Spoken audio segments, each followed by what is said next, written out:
Un saludo a todas las personas que se conectan con nosotros a través del diario La Prensa de Lara. Hemos decidido retomar este ciclo de entrevistas en el inicio del año 2023 con un invitado muy especial que se ha trasladado a la ciudad de Barquisimeto un poco para participar en lo que es la procesión de la Divina Pastora, que espera algo así como más de 3 millones de feligreses. Es el señor José Antonio Gil Yepes, director de Data Análisis y también presidente de la Asociación Civil Centro Democracia, especialista en planificación estratégica y PhD en Sociología y Administración de Empresas. Gracias por aceptar esta invitación. El placer es mío, un honor estar con ustedes. Y antes de entrar en materia, quiero felicitar al diario La Prensa por ser quizás el único diario que está apareciendo impreso 3 veces por semana, lunes, miércoles y viernes. Felicito y creo que tendrán mucho éxito porque además la calidad de lo que están sacando es en muchos aspectos económicos, lo social, lo informativo, etcétera, lo internacional, muy valioso. Así es, un trabajo que hacemos con mucho esfuerzo para todos los lectores y todas las personas que nos siguen. Gracias. Bueno, señor José Antonio, quisiera comenzar para que la gente entienda. Data Análisis es una de las encuestadoras más importantes de este país. Y la primera pregunta que le hago es justamente, ¿qué papel juegan las encuestas en las proyecciones económicas y políticas de Venezuela? Bueno, mira, si hablamos de la encuesta y la proyección económica, pues obviamente la encuesta nos dice si la gente se siente bien o se siente mal. Y en política, pues obviamente todavía incide de una manera más directa, pues.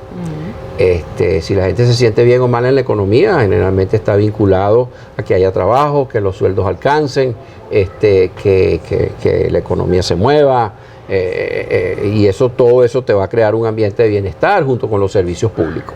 Y desde el punto de vista político electoral, pues todavía es mucho más directo el impacto de una encuesta, porque te está diciendo quiénes son los dirigentes que tienen más o menos aprobación de gestión, puede sondear en función de qué criterio se puede estar evaluando a tal o cual dirigente. Y bueno, la encuesta es un elemento fundamental. Lástima que hay personas que se encargan de descalificar a la encuesta. Y sí hay ejemplos de encuestas tendenciosas, pero mira, si algo ha caracterizado a Data Análisis es que la gente sabe que le guste o no le guste, lo que dice ahí es lo que salió en la encuesta y nosotros siempre mantenemos esa política y no torcemos resultados. Generalmente, en los últimos tiempos, a nuestras amistades y familias no le ha gustado mucho de las noticias que ha sacado Data Análisis en cuanto a resultados electorales, o tendencias electorales, pero como dice la canción, eso es lo que hay. Sí, se lo pregunto porque eso mismo que usted dice, hay personas que cuestionan o que dicen cuál es el nivel de credibilidad de una encuesta. Nunca coinciden en todos los estudios de opinión que hay, nunca coinciden resultados, y en épocas electorales la gente dice, siempre dan de ganador quizás al candidato que está pagando. Bueno, a nosotros no solamente no nos han pagado, sino que nadie se nos ha acercado en casi 40 años que va a tener Data Análisis a decirnos te pago tanto. No es que no le hayamos aceptado y no nos hayan pagado. No, es que nadie se ha atrevido a decirnos, mira, aquí está tanto. Eso no, que saben que no va a pasar. Ahí no va a pasar. De ahí está el nombre, ¿no? Que es uno de los más respetados. Es correcto. Y con respecto a algunas actitudes duras que toma la gente con relación a las encuestas, eso es propicio que la gente haga un poquito de reflexión, de introspección, de autoanálisis, porque en el fondo muchas veces cuando lanzan esas críticas, que no solamente son críticas en lo racional, en lo profesional. Oye, ¿será que esa encuesta está mal hecha? ¿Será que la pregunta la hicieron mal? ¿Será que se equivocaron? No, la observación es mucho más dañina, porque la observación va a señalar cosas que destruyen la moral del criticado. Es que están vendidos, es que nosotros sabemos que se reúnen con el gobierno, es que siempre aciertan, como saben que saben los datos que va a dar el Consejo Electoral, que además también hizo trampa, resulta que entonces ellos lo publican antes para que la gente crea que los datos son de verdad. Y ellos quedan muy bien porque ya estaban arreglados con el gobierno. Bueno, eso nunca ha pasado. Y mira, generalmente, salvo contadas excepciones, la mayoría de los resultados que ha dado el Consejo Electoral es lo que ha dado la votación. Si no, el señor Garrido no hubiera ganado en Barinas, ¿verdad? Porque bastante esfuerzo que hizo el gobierno para que no ganara. Hizo tanto esfuerzo que esos esfuerzos lo hicieron quedar malísimo, porque cogió tantas ventajas que era infantil. Entrando ya de lleno en un tema muy importante, ¿cómo está la economía del país?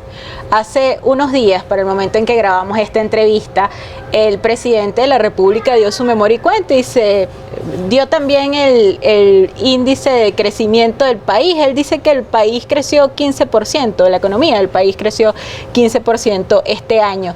¿Eso es creíble? ¿Es perceptible según lo que dicen las empresas? ¿Es perceptible? ¿Se siente en el país? Mira, es tan creíble que no es demasiado grande, sino que es demasiado modesto. ¿Por qué? Fíjate, la economía nuestra, supongamos que el 100% del tamaño de la economía era 2012. Y de ahí empezamos a bajar, ¿verdad? 2013. Y llegamos a perder casi el 80% del tamaño de la economía. Entonces, lo que nos queda ver es el 20%. Entonces, si yo digo sobre el 20, en el año 2021 crecimos el 7,6, 7,6 por 20 me da, bueno, 1,4, 1,5. Entonces, subimos a 21, a 22. Ok. El siguiente año, en el 2022, entonces crecimos 15%. Bueno, 15% de 21.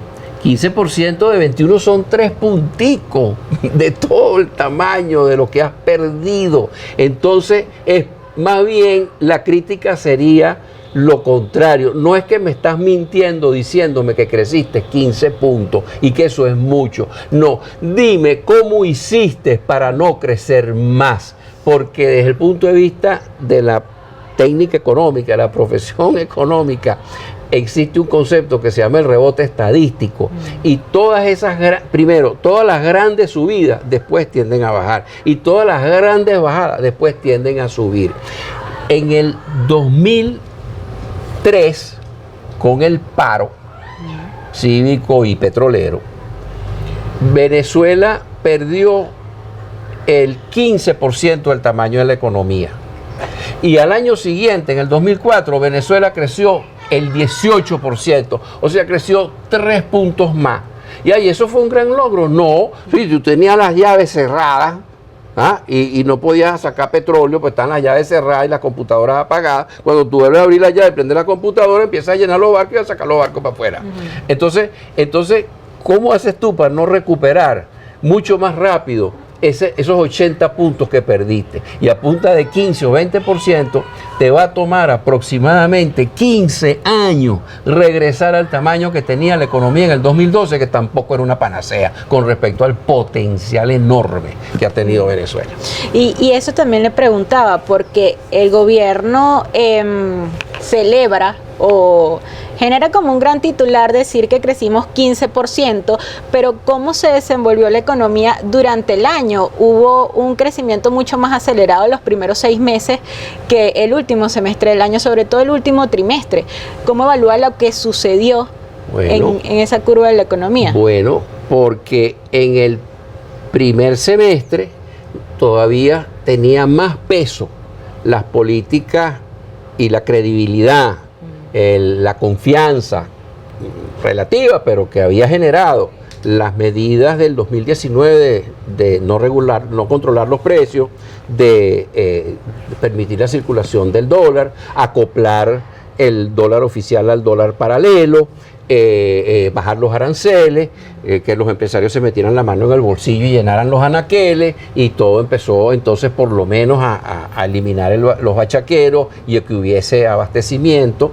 Y bueno, empieza a correr todo eso, y no solamente fue la importación, que fue la primera reacción que hubo, sino que luego vino el agro, la cría, la agroindustria y la producción en general se empezó a mover en Venezuela. Y entonces eso tuvo vigencia. Lástima que no tuvo vigencia antes, desde el 19, tanta vigencia como ha podido tener, porque la pandemia nos mató, como mató a todo el mundo.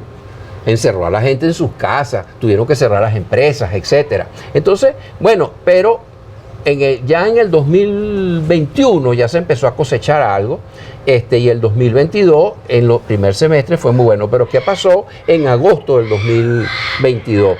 En agosto del 2022 hubo una fuerte presión de cumplimiento de contrato colectivo de los maestros, y el gobierno, bueno, desde el punto de vista económico es un error. El gobierno creó liquidez, lanzó una gran cantidad de dinero a la calle, y la inflación, que venían siendo de alrededor de 10, 7, 8% al mes, pues la inflación se le disparó al 17,7%, y la devaluación en 48%. Entonces, bueno, ¿qué pasó aquí? Y da la casualidad que Maduro, que venía recuperando en los últimos 18 meses, venía recuperando y había recuperado de 10 a 27 puntos de aprobación de gestión, sigue siendo bajo 27, pero la recuperación es enorme, es casi el doble. Bueno, entonces en agosto y septiembre, ¿qué pasó con la evaluación de gestión de Maduro? Que se le cayó 6 puntos, a 7 puntos, le tumbaron a 20 inmediatamente, con ese susto que nos pegó por esa inflación y con esa devaluación. Entonces, bueno, parecería que eso se reflejó también en el empresariado. ¿Qué pasa después ya en noviembre? Bueno, 42 creo que son los precios controlados. Eran 40, pero creo que son 42. Entonces, un control de precios. Bueno, es un control de precios, aunque el efecto es muy moderado, porque sí está conversado con el sector privado y sí te deja un margen de ganancia. Ahora, si tú me mantienes con una inflación que está creciendo, si tú me mantienes ese precio fijo y no lo vuelves a ajustar y lo vuelves a ajustar y lo vuelves a ajustar, vas a poner a la empresa en pérdida. Y empieza entonces el problema a desaparecer los productos otra vez, porque nadie puede operar a pérdida, porque las empresas desaparecen, quiebran. En este contexto en que nos encontramos, que el país amanece o inicia enero también con protestas de los educadores, se les están sumando empleados públicos, ya metieron presos de trabajadores de Sidor. ¿Qué esperar del salario y de la inflación? Porque falta un año para las elecciones. Va a aplicar el gobierno la misma política que ha venido aplicando de monetizar la liquidez, de pedir al Banco Central que financie ese déficit fiscal que tiene. Bueno, ¿cuál es la solución? Entonces, ¿cuál es la solución lógica? Bueno, ¿cuál es la solución y cuál no es la solución? No es la solución lo que están haciendo los gobiernos, porque no es solamente el gobierno nacional, sino las alcaldías. Le están subiendo los impuestos enormemente a las empresas y a los ciudadanos, que van a tener que pagar no solamente impuestos, sino las tasas municipales o tarifas nacionales, etcétera, y los precios por los productos y servicios que ofrece el Estado, que probablemente son los que más se justifica subir. Tú no puedes regalar la gasolina, por ejemplo, eso no tiene sentido, ni regalar el gas, eso no tiene sentido, porque eso es parte de la quiebra de PDVSA. Ahora, cargarle la mano a los impuestos se le sumó a el crecimiento de la inflación y a el problema con el control de los precios, con los 42 precios controlados. Entonces, eso te está minando el clima de confianza con el cual la gente, a partir del 2019, oye, mira, el gobierno está entendiendo que tiene que abrirse, que no todo puede ser estatismo, no todo puede ser controles, y eso está siendo minado por el mensaje del control de precios, por el mensaje de lanzar liquidez a la calle que no tenga respaldo y que termina siendo inflacionaria y devaluacionista, y por el disparo de los impuestos, que es tan grande y tan sorpresivo que parece que los gobiernos nacionales y municipales hubieran llegado a la conclusión, bueno, está bien, aquí no se va a salvar nadie, pero nos vamos a salvar nosotros, vamos a salvar los gobiernos. Eso pareciera lo que están pensando. Y no se van a salvar, porque están aplicando una política impositiva a destiempo, antes de haber consolidado la recuperación de la economía. ¿Y cuándo se consolida la recuperación de la economía? Bueno, si queremos poner una medida objetiva y concretísima y clara, bueno, cuando recuperes el tamaño de ese 100% que tenías en el 2012. Y a razón de 10, 15% de crecimientos anuales, eso te va a tomar entre 10 y 15 años. Entonces, esa aplicación de esos impuestos es muy desafortunada, porque le estás aplicando a la empresa una operación pinza, que es como se llama cuando en una guerra tú atacas al enemigo, lo atacas por allá por Caracas y lo atacas allá por Quibor. Vamos a caerle de los dos lados. Entonces, ¿qué es lo que estás haciendo? ¿Con qué se recuperó Venezuela? Con la plata del empresariado. Porque el gobierno no puso un medio en 2019, porque no lo tenía y afortunadamente lo entendió y frenó el gasto público, y eso hay que reconocérselo al gobierno. Y eso es parte fundamental de por qué se redujo una inflación de 1.680.000% en 2018 a 600 y pico en 2019, a 200 y pico en 2020 y a 100 y pico y a 200 y pico en el 2021 y así sucesivamente. Pero ahorita estamos tendiendo a recuperar. ¿Por qué? Porque el gobierno está metiendo mucha plata otra vez en la economía, y parte de esa plata que están metiendo es inorgánica. Y este problema de los aumentos de sueldo del sector público, es obvio que tiene que aumentar los sueldos. Ahora, ¿cómo lo vas a aumentar? Yo pasé una encuesta por Twitter, en mi Twitter. Anótalo, @José A. Gil Yepe. Ok, yo pasé una encuesta por Twitter. Para aumentar los sueldos de los empleados públicos, ¿qué prefiere? Emitir dinero inorgánico, 4% de respuesta. Reprimir la protesta, 4% de respuesta. Privatizar, 90%. Sí tienes dinero, pero tienes que privatizar. Usted dice algo así como se tienen que privatizar más de 800 empresas que controla el Estado. La mayoría, si no todas, fueron expropiadas en algún momento y hoy están dando pérdida o están en la quiebra. Pero esa privatización, ¿cómo tiene que llegar? Porque en el 2021 crearon una ley antibloqueo donde aparentemente han cedido parte de esas empresas a empresarios privados que nadie conoce, porque la ley antibloqueo oculta quienes hacen esas licitaciones. Sí. ¿Cómo se tienen que dar esas privatizaciones? Bueno, eso no es el mejor camino. Y la justificación es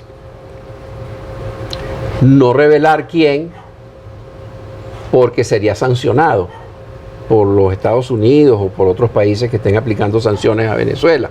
Pero también puede haber otra verdad, que quien sería sancionado es el empresario que compre y el gobierno de Nicolás Maduro, que le vendió la empresa, por sus compañeros de extrema izquierda, que le siguen haciendo muchísimo daño, no solamente al pueblo de Venezuela, sino al gobierno, de quien ellos reconocen como su dirigente principal, que es Nicolás Maduro. Muchísimo daño. Y el gobierno de Nicolás Maduro debe entender que no puede torcer el rumbo en este momento, porque está lanzando una señal que está confundiendo con los impuestos y los controles de precios, ¿ok? Y no reconociendo y no diciéndole a la gente que la devaluación es consecuencia de una inflación que se le fue de las manos. No es que la devaluación sea mala, la devaluación es necesaria, porque la inflación es el origen del problema del desequilibrio cambiario, y tienes que recogerlo, tienes que remendarlo a punta de devaluación. Entonces el gobierno no puede seguir jugando ese equilibrismo que le ha dado cierto resultado y le ha dado cierta estabilidad al gobierno. A veces, cuando te va completamente a un extremo, como fue el caso de Carlos Andrés Pérez II, bueno, mira, fuiste demasiado economicista, fuiste demasiado ortodoxo, no supiste ir poco a poco, ir convenciendo a la gente, ir resolviendo diversos problemas, atacar la comunicación y el cambio de cultura de la gente, sino que te fuiste directo y vamos con este programa y vamos a privatizar y vamos a liberar los precios y vamos a poner los aranceles competitivos a nivel mundial, etcétera. Bueno, eso era lo que había que hacer, pero a lo mejor no lo hagas tan rápido, pero Maduro, no lo hagas tan lento y no empieces a mandar señales de confusión que confunden para uno, bueno, tratar de congraciarte con tus compañeros de ultraizquierda, aunque te están perjudicando, y por otro lado, para salvar a tu gobierno con altos impuestos. Habla de la inflación. Seguimos teniendo alta inflación. Hay firmas económicas como Econométrica que registró inflación del 60% en el mes de diciembre y ya hablan de que entramos en un nuevo ciclo hiperinflacionario. ¿Cómo lo evalúan desde Data Análisis? Bueno, mira, creo que debemos utilizar cifras de fuentes más oficiales. Pues Banco Central no da desde octubre. O en todo caso de la oficina venezolana el Observatorio Venezolano. El Observatorio Venezolano de Finanzas. Creo que nos podemos ir por ahí por un 40 y pico %, que fue lo que dio el observatorio. Vamos a esperar qué dice el Banco Central. Pero lo importante es que veníamos mucho mejor, sin ser perfecto y habiendo criticado, más bien dándole la vuelta. ¿Estamos retrocediendo? Claro. Bueno, todavía no estamos retrocediendo, pero estamos confundiendo el mensaje, estamos confundiendo las condiciones y el aumento de impuestos es la cosa más extemporánea. Todos los países de Latinoamérica, después de procesos de alta inflación, que generalmente están ligados a caídas recesivas, a caídas de la producción nacional, todos los procesos que antes de haber consolidado la recuperación han empezado a meter impuestos y activar el gasto público extemporáneamente, todos han fracasado y han tenido que volver. Entre ellos, el nuevo amigo de Venezuela, Brasil, con los planes reales, que se llamaba. En esa encuesta multisectorial empresarial de Data Análisis, que me dijo que la que han revelado es la de octubre. Es la de octubre. Vamos a empezar una en enero. ¿Realmente qué sectores son donde se ve ese crecimiento? Porque hay quienes dicen, bueno, ha crecido muchísimo el comercio en ciertas áreas, sobre todo la alimentación, la salud, los servicios también, la tecnología, pero bueno, ¿qué pasa con los hidrocarburos? ¿Qué pasa también con la manufactura?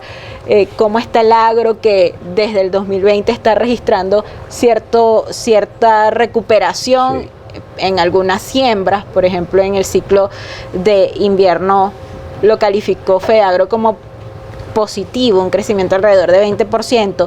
Pero ¿qué pasa con esos sectores de la economía que realmente son los que hacen que se impulse más rápido el crecimiento?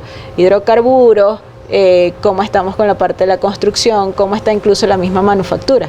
Mira, al principio de la recuperación económica y con ese impacto que causó visual los bodegones,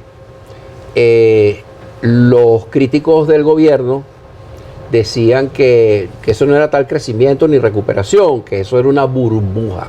Se utilizó mucho el término burbuja. Bueno, apareció nuestra encuesta multisectorial empresarial y donde le preguntamos a los representantes de diferentes sectores empresariales cómo han evolucionado sus ventas en los últimos 12 meses y cómo espera usted que evolucionen sus ventas en los próximos 12 meses. Y ahí nos dimos cuenta de algo sumamente interesante, de que la burbuja no era tal. ¿Por qué? Porque todos los sectores, estamos hablando de 5 sectores. Estamos hablando de la agricultura y la cría, estamos hablando de manufactura, y lo cual incluye obviamente la agroindustria, que es importantísima en Venezuela, porque la mayor parte de la producción industrial en Venezuela todavía sigue siendo agricultura, proveniente de materias primas de agricultura y cría. Después está el sector comercio y servicios, el sector petrolero y el sector, separamos al sector de tecnología e informática, ¿okay? Y digital. Eso lo quisimos separar. Bueno, todos los sectores nos dieron creciendo. ¿Alrededor de cuánto? De entre los últimos 12 meses para octubre, de un 26%. Habían incrementado sus ventas. Claro, esa no es toda la economía, ¿ok? Pero eso es un indicador interesante. ¿Cuál era la burbuja? Había una burbuja, pero era al revés. La burbuja del petróleo. El petróleo es el que no crece. Entonces, señor Maduro, ¿qué estamos haciendo en la industria petrolera para que no crezca, habiendo caído tan bajo? Habiendo caído de 3 millones a 600 y pico de mil barriles. ¿Cómo es que eso no crece? ¿Qué es lo que está represado? Influye en la Asamblea Nacional para que reformen la ley de hidrocarburos. Hay que bajar los impuestos que pagan las petroleras en Venezuela, porque los impuestos que pagan en otras partes del mundo son bastante menores. En Venezuela se está pagando más del 93% de impuestos y regalías. Entonces, entre esas dos cosas te llevas casi todo. Y así todo, con ese 7%, si no hubiese habido la inseguridad jurídica en la propiedad y en la estabilidad de los acuerdos con PDVSA, bueno, aquí tendríamos hasta la Exxon en Venezuela produciendo en Cerro Negro. Pero bueno, si viene el señor Hugo Chávez y le quita a Exxon, le quita Cerro Negro y al otro le quitan otra cosa y cambian la estructura de las acciones de las empresas, de las asociaciones estratégicas, la cambian de más o menos 60-40, 60 los privados, 40 gobiernos, lo cambian con Hugo Chávez al revés, 40-60, bueno, pues entonces estos señores perdieron el control de las empresas. Y ya sabemos lo que pasó después que votaron a 18.000 personas en el 2003 de la industria petrolera, en donde la selección de las personas se politizó y ahí tiene usted los resultados. Vamos a ver qué hace el nuevo presidente de PDVSA, que tiene una trayectoria más tecnocrática, más profesional, y está el señor Tarek El Alzami, el ministro encargado pues de la parte petrolera. A ver si en realidad pues logran reenrumbar la tecnocracia en la industria petrolera y cambiar algunos elementos en aspecto legal y en el manejo de la seguridad jurídica de estas inversiones para que haya cierta atracción para la inversión petrolera. ¿Cómo ve este acuerdo de Chevron, este acuerdo que logró el gobierno con Estados Unidos, el inicio de lo que puede ser las flexibilizaciones de las sanciones, donde, bueno, ya se le da la gerencia de Petropiar a un gerente de Chevron? ¿Cómo lo ven? ¿Y qué tanto puede explotar Chevron, considerando que en este acuerdo no tienen la posibilidad de explotar nuevos pozos? Sí, bueno, es un acuerdo limitado, es un gesto de los Estados Unidos diciendo, bueno, te estoy dando esto, te estoy dando esto, Maduro, ¿qué me das tú de vuelta? ¿Ok? Y eso ya ha pasado varias veces. Y el gobierno de Nicolás Maduro da muy poco y los Estados Unidos están dando más. Y se vuelve a repetir esa secuencia. Bueno, ¿dónde está el apuro de parte del gobierno para resolver algunas objeciones que hemos tenido? Por ejemplo, en materia electoral, sobre las condiciones electorales, para que ese despliegue de ventajismo en la elección de gobernador de Barinas, para terminar perdiéndola. Mira, cuando tú sabes que Europa y Estados Unidos lo que están es pendientes de esas cosas, aparte de la situación económica de Venezuela y de la situación petrolera, porque ahora con la guerra de Ucrania, Venezuela tiene mayores oportunidades petroleras. Es un segundo aire que le entró al petróleo en Venezuela que no estaba, es un cisne negro, eso no estaba en los escenarios. Y resulta que, bueno, tienes una grandísima oportunidad pero el gobierno de Nicolás Maduro está apurado y está viéndosele el afán para que se bajen las objeciones y se bajen las sanciones. Yo no creo. Entonces, y si vemos a Exxon, a empresas petroleras chinas, etcétera, invirtiendo en Guyana. Guyana, un país mucho más pequeño, un país que tiene toda el hambre del mundo por crecer, toda la necesidad del mundo por crecer, y en donde las compañías petroleras enormes mundiales tienen un poder y una influencia muchísimo mayor que en Venezuela, y recuerda que ese petróleo es petróleo liviano, ese petróleo es tipo furrial, ese petróleo no es tipo faja petrolífera, ese petróleo son petróleos bastante mejores que muchos de los petróleos venezolanos. ¿Okay? Sí. Entonces, yo creo que la encuesta multisectorial empresarial puso en evidencia algo que es insólito y que era totalmente inesperado. Uno, tapó la mentira de que esto era una burbuja de unos bodegones. Eso no es verdad. Eso, aunque a alguien que lo escuche, pues no le va a gustar, porque lo que quiere oír son malas noticias, porque esa gente, dentro de su falta de inteligencia emocional, creen que van a tumbar el gobierno porque tapen la verdad.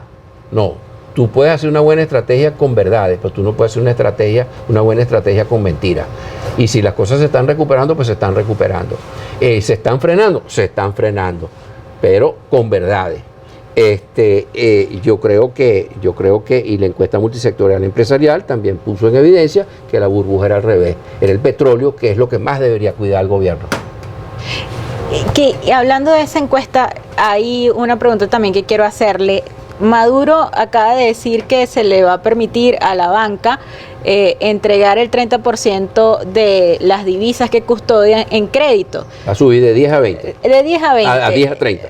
No es una subida como se esperaba, se mantiene un encaje legal muy alto, pero con respecto a esto, ¿qué dicen los empresarios? Porque se han venido prácticamente financiando pulmón propio. ¿Eso ya llegó a un techo o cómo se puede ver en la encuesta multisectorial empresarial, y te agradezco que la hayas mencionado y me encanta el interés y que la pongas en los medios, pues me encanta el interés que le pones a ese tema. En esa encuesta preguntamos cómo se está financiando su empresa. El 74% de las empresas flujo de caja, el 53% aporte de los socios. Y después viene alrededor de un 30% con el plazo para pagar sus compras. ¿Okay? El crédito bancario aparece en 6%. Si nosotros hubiéramos hecho esa encuesta hace 20 años, el crédito bancario hubiera sido el 74% o el 70%. Desafortunadamente no teníamos esa encuesta en ese momento, pero sabemos que así es como se financian las empresas, y eso es mundial. Y no existe desarrollo económico, no existe empresa privada sin crédito bancario. Entonces, eso es una cosa que es fundamental. Si van definitivamente a aumentar la cantidad de dinero en depósito en las cuentas custodias, que se puede prestar, que estaba en 10 y lo van a subir a 30, bueno, bendito sea. Y pudieran aprovechar también de bajar el encaje a las cuentas en bolívares, bajar el encaje legal y permitir que el crédito se recupere. Esta coyuntura es propicia para señalar algo. La inflación se bajó con medidas monetarias, soltando los precios, inyectando dólares en permitiendo la circulación del dólar, equiparando el tipo de cambio libre con el tipo de cambio oficial, o el tipo de cambio oficial al cambio libre, perdón, son básicos, y dejando de gastar el gobierno el dinero que no tenía y que ha sido la gran causante de la inflación en Venezuela, empezando por las emisiones de dinero inorgánico que se fueron dando desde la época de Hugo Chávez para tapar los déficits de caja de PDVSA. Ese es el origen de esas grandes cantidades de dinero inorgánico y de una inflación que llegó a 1.680% en el año 2018. Bueno, ese es el origen del problema. Ahí está el pecado original. Gasto, inflación. Okay. Gasto inorgánico, financiado inorgánicamente, inflación. Bueno, entonces, pero con esas medidas básicamente monetarias no fue muy bien. Porque no es lo mismo 1.680.000 de inflación que vayamos a discutir cuando en definitiva fue la inflación del 2022, si fue 200, fue 220 o fue 180. Y lo vamos a discutir, pero eso es un milagro. ¿Okay? Ajá, pero tú puedes vivir con 180 de inflación o con 220, ¿cuál te gusta más? Te da lo mismo, sí, como le da el señor que tiene que invertir una plata y que, claro, o que tenga que pedir un crédito bancario, porque ¿cuánto le puede cobrar el banquero por un crédito bancario si la inflación es esa? Porque ¿de dónde va a sacar los depósitos? Los depósitos deberían tener un rendimiento también real por encima de la inflación. Bueno, no lo tienen, pues. Entonces, bueno, por eso el ahorro en Venezuela es tan pequeño. Pero en este momento ya la política monetaria parece agotada como un mecanismo antiinflacionario. ¿Cuál es la política que toca aplicar ahora? El mover la economía real, que se invierta y se produzca y se genere empleo y se genere oferta y se genere consumo. Y ¿hay intención de invertir en el país con un marco jurídico como el que tenemos? Hay gente que está invirtiendo, sino de cómo ha subido tanto la producción agrícola, sin crédito bancario y sin apoyo del gobierno. El gobierno te ha dejado hacer y no te ha quitado más finca, pero hasta ahí llega lo que me ayudaste. Ahora, ¿de dónde ha salido toda esa producción agropecuaria? Del bolsillo de esos señores. Entonces, mira, hay una voluntad. Hay una voluntad. Y tenemos mayor producción de plástico, en petroquímica, sobre todo el sector plástico. Tenemos también el químico, se está activando. Estamos muy rezagados en el sector construcción, seguimos muy rezagados, aunque hay algo. Hay alguna pequeña mejora en algunos de los sectores que menos aumento de venta tiene, pero entonces ya el momento de las políticas monetarias para tumbar la inflación ya pasó. Ahora tengo que tumbarla con la oferta. Mientras más producto haya, menos precio. Tenemos este año lo que fue están tratando de normalizar otra vez las relaciones comerciales entre Colombia y Venezuela, abriendo la frontera. Lula acaba de asumir el poder y pues también va a reactivar el comercio con Brasil. ¿Cómo están las empresas venezolanas de cara a lo que es las exportaciones? ¿Pueden competir con productos de calidad en el resto del hemisferio? Gracias, porque me sigue dándole vigencia a la encuesta multisectorial empresarial, que le tengo especial cariño a esa encuesta nuestra porque me parece que es muy acertada, es muy oportuna. Mira, qué sorpresa cuando hicimos la pregunta ya hace un año, hace 2 o 3 ediciones de la encuesta multisectorial empresarial de Escenario Data Analysis. Qué sorpresa cuando preguntamos por si usted exporta permanentemente, si exporta ocasionalmente, exportó pero ya no está exportando, pudiera exportar pero no está interesado, o no exporta y no aplica, pues. ¿Ok? No, porque su sector no es exportable. Como por ejemplo un constructor. ¿Ok? Él puede internacionalizarse y puede ir a construir en Aruba, pero él no puede exportar el hotel que construyó aquí. El ladrillo sí lo puede exportar y la cabilla también, pero el hotel no lo puede exportar o la escuela y ya atrapa allá. Ok, entonces hay sectores que no son exportables. Mira, la imagen que tenemos en la economía venezolana es que aquí la exportación privada ha sido mínima y en términos numéricos ha sido pequeña.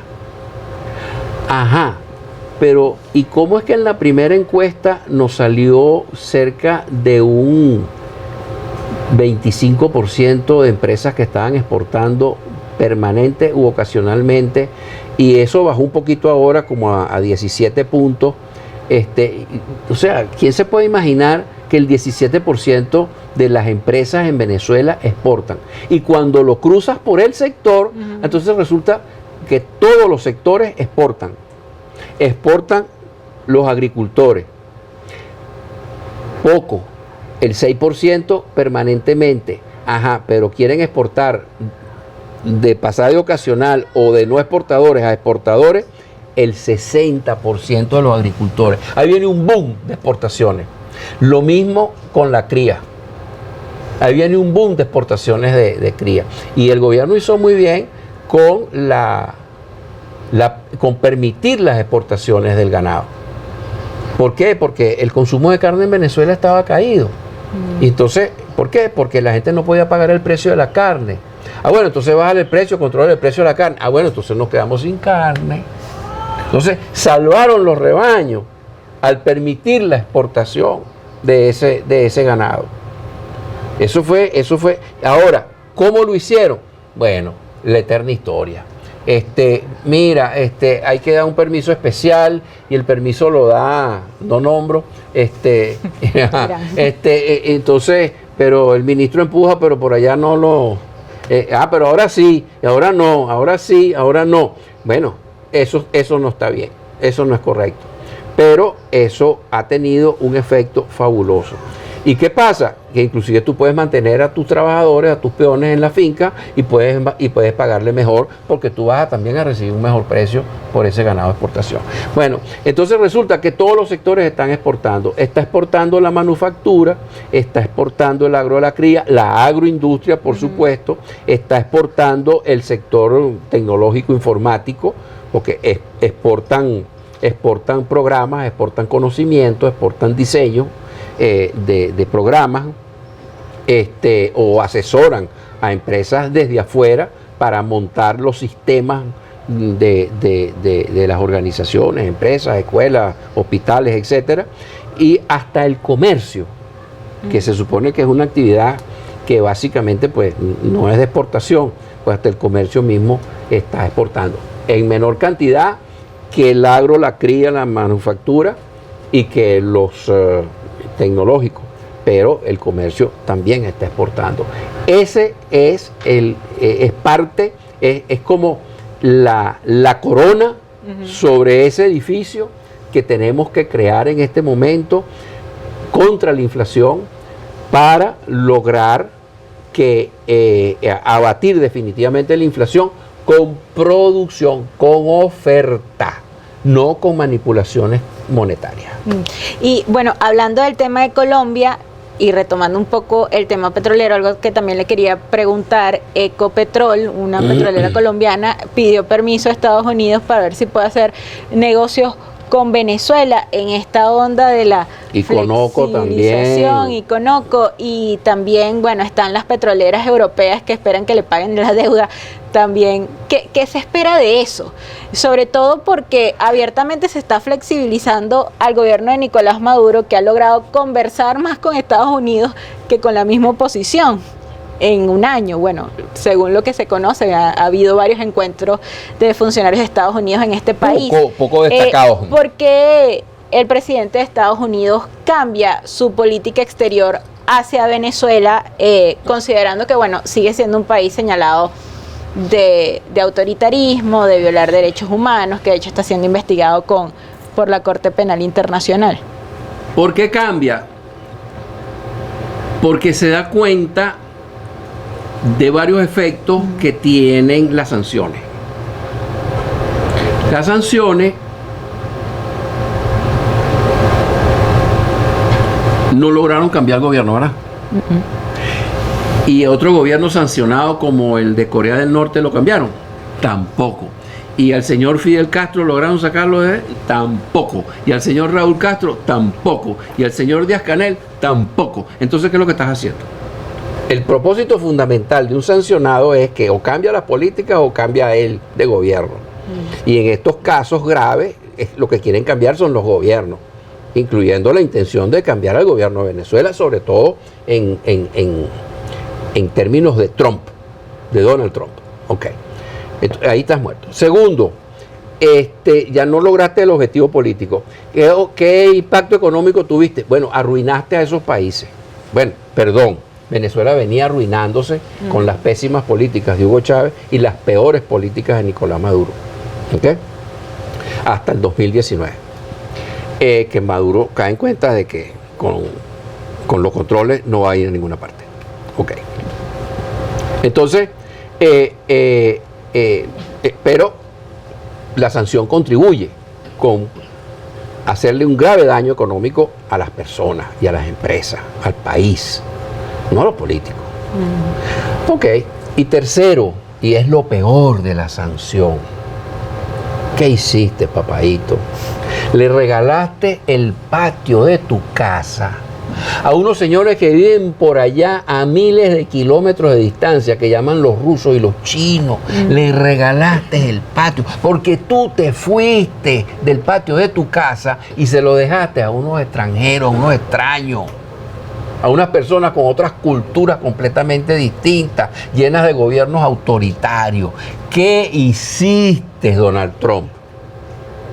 Entonces, este señor, calladito, bueno, va viendo a ver cómo recupera Estados Unidos y Occidente, Europa, Japón, etcétera, estos espacios que se perdieron de la manera más inefectiva y más ilógica posible. Y tomando en cuenta que ya todo el continente prácticamente está lleno de gobernantes de izquierda, de la izquierda progresista, ¿no? Pero lo que llaman la izquierda rosa, pero de izquierda al fin y al cabo.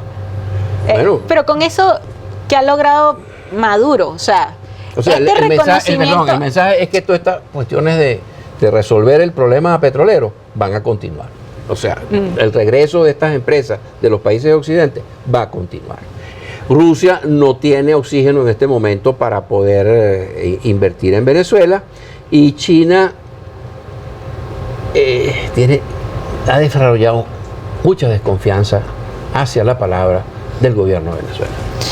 Y también le preguntaba, ese escenario que ha sido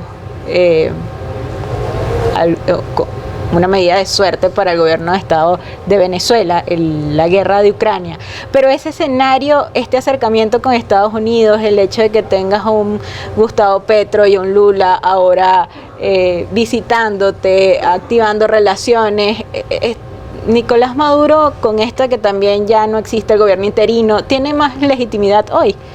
Incluso mayor reconocimiento. Claro, inclusive de Estados Unidos.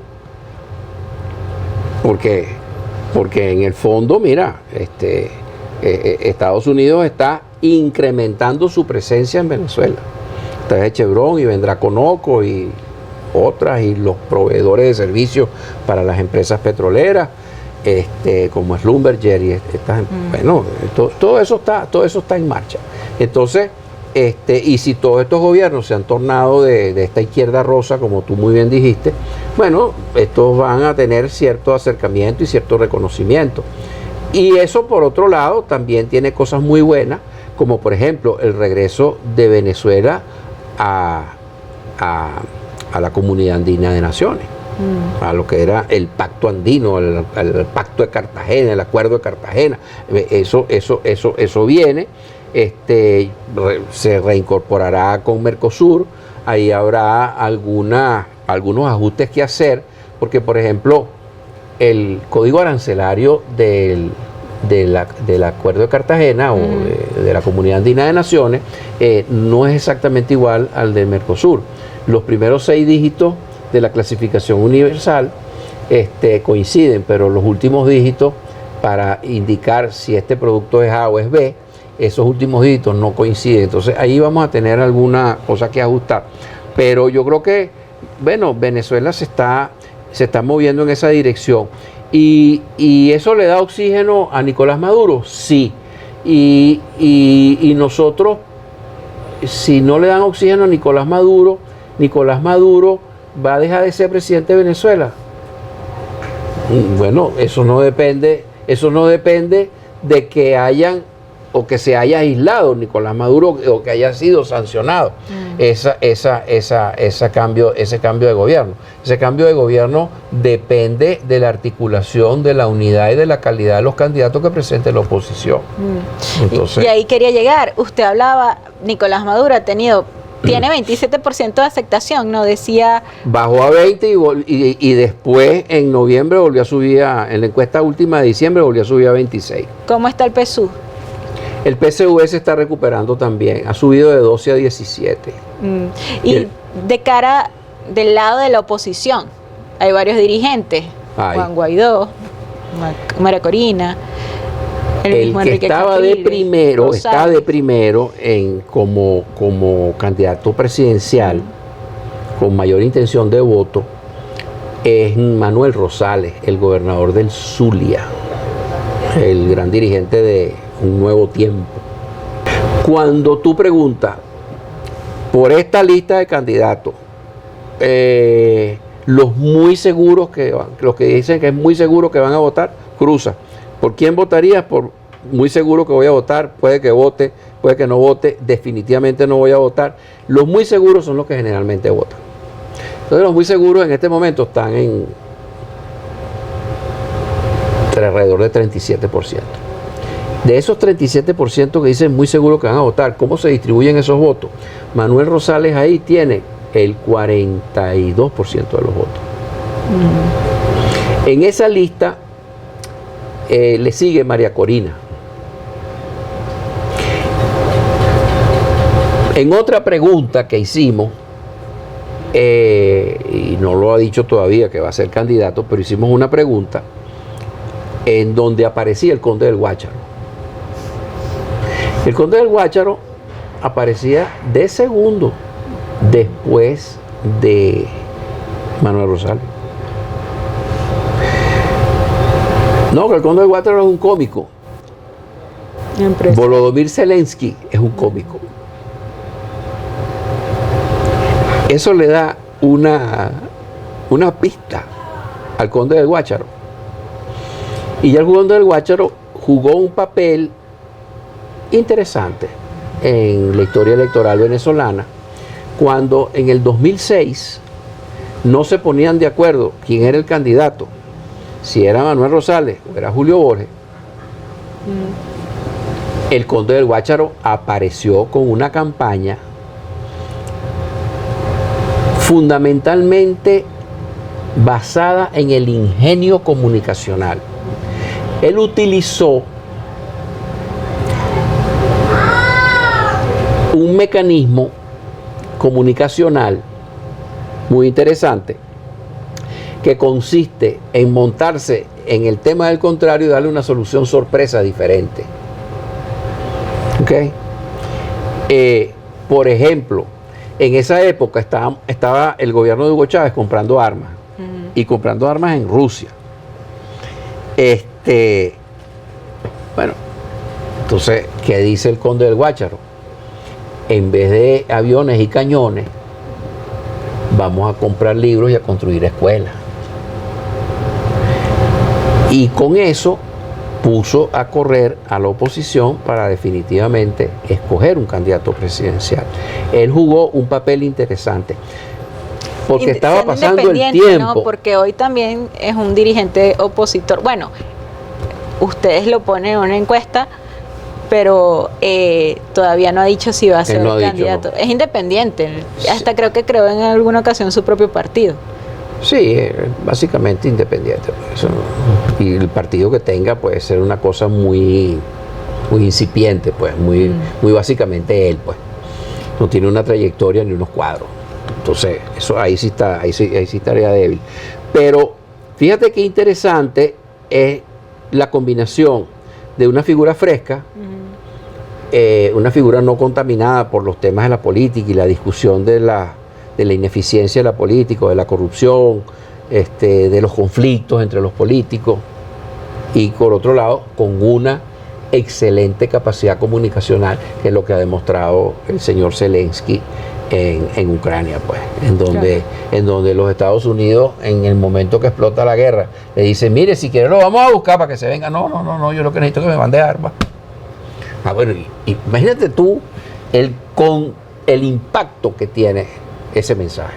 Y después llega el Congreso norteamericano y le dice, mire, no crea que ustedes nos están ayudando. No, usted está haciendo un gran aporte a la causa de la libertad y de la democracia en el mundo. Ese es su aporte. No creo que me estás ayudando.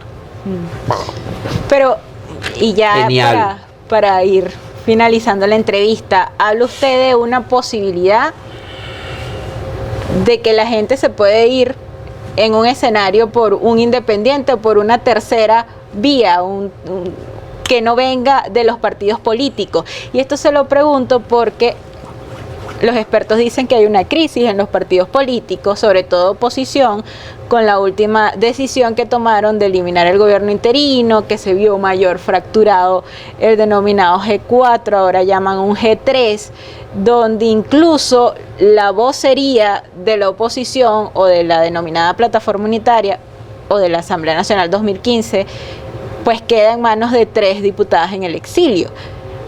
Eso puede hacer que una tercera vía tenga... Ya va, tenemos muchos temas en el plato. La pregunta fundamental sobre la oposición es ¿cuántos candidatos llevas? En el momento que la oposición lleve más de un candidato, los números se le complican. Y la pregunta fundamental para el gobierno no es quién es el candidato del oficialismo que tiene más intención de voto. El candidato del oficialismo que tiene más intención de voto, o precandidato, o posible candidato, porque no es ni lo ha sido, ni está planteado, pero nosotros lo metemos en la encuesta, a ver qué sale. Es Rafael Lacaba. Entonces, ¿iba a ser Rafael Lacaba? Pues probablemente no. ¿Y por qué no? Porque la pregunta clave en el caso del sector oficial no es quién es el candidato que tiene más intención de voto, sino quién es el candidato que asegura la unidad del movimiento oficial, del PSV y el Polo Patriótico. Y entonces, ¿quién es ese? Nicolás Maduro. Bueno, entonces Nicolás Maduro será el candidato. Aunque al principio fue así, que la Cava le llevaba cierta distancia, como 10 puntos, pero ya están prácticamente iguales. Porque ya en la encuesta de diciembre arrojó que estaban prácticamente iguales. A lo mejor porque el mismo Lacaba no dijo ni tenía nada que decir, pues porque él no está planteando su candidatura, somos nosotros que lo medimos. Entonces, ¿cuáles serían unos números para ver por qué la pregunta para la oposición no es quién es el mejor candidato, sino cuántos candidatos lleva? ¿Okay? El tema del mejor candidato no es pregunta válida para ninguno de los dos. Ni para el gobierno, porque es el que le asegure la unidad, no es el que tiene más intención de voto. Y para la oposición, no importa lo que presentes. Si presentas uno, tienes chance. Si presentas dos, te complica. ¿Qué pasa? Mira, es muy difícil que la abstención baje de 35 o 40 puntos. Ponle 40 puntos. Maduro tendería a tener, si sigue mejorando en algo la economía, unos 30 puntos. ¿Por qué te digo 30 puntos? Porque la correlación entre aprobación de gestión, que estamos diciendo que está en 26, y los votos que recibe el presidente, en 2 décadas que hemos venido siguiendo ese dato, es altísima. Si yo te digo, no, Maduro lo hace regular para bien, te vota por Maduro. No, lo hace bien, lo hace muy bien, te vota por Maduro. Y es mejor predictor del voto por Maduro, cómo evalúa su gestión, que por quién vas a votar. Es más cercano esa correlación que si yo te pregunto por quién vas a votar. Entonces, suponte que, bueno, sí, que con este traspié que están dando, pero lo mejoran y y se recupera la cosa y el sector privado se ve que no quiere soltar y va a tener un poco más de petróleo, va a tener un poco más de holgura por ese lado, un gasto público orgánico, no sin respaldo, sino un gasto público más respaldado, lo cual debería no tener impactos inflacionarios importantes. Entonces, este señor tiene 30 y si la abstención es 40, son 70 puntos. ¿Cuánto le queda al opositor? A un opositor, 30 puntos. Estamos empatados. Está igual. Presentas 2, te quita 1 punto, estás muerto. Eso es lo que tiene que entender el sector de la oposición. ¿Y han medido a los de la Alianza Democrática? Sí, pero esos salen, claro, medimos a todo el mundo. Y si hace una pregunta abierta sin decir quién, sino simplemente mira por quién votaría, sigue saliendo Manuel Rosales. Bien. Y después, bueno, apareció el Conde y apareció María Corina. Y bueno, y está Henry Falcón también. Está Juan Guaidó, aunque como en 5º lugar, 6º lugar. Está Leopoldo López. Pero esos están con niveles pues más modestos de votación. Más modesto. Bueno, ya conocemos un poco cómo está el país de acuerdo con lo que ha medido la encuestadora Data Análisis. Yo le agradezco al señor José Antonio Yepes por acompañarnos en esta entrevista especial y por acompañarnos acá en el diario La Prensa. Y bueno, a todas las personas que se conectaron con nosotros a través de las redes sociales, a través de nuestro canal en YouTube, agradecidas por su tiempo, por escucharnos, por seguirnos y será hasta una próxima entrega.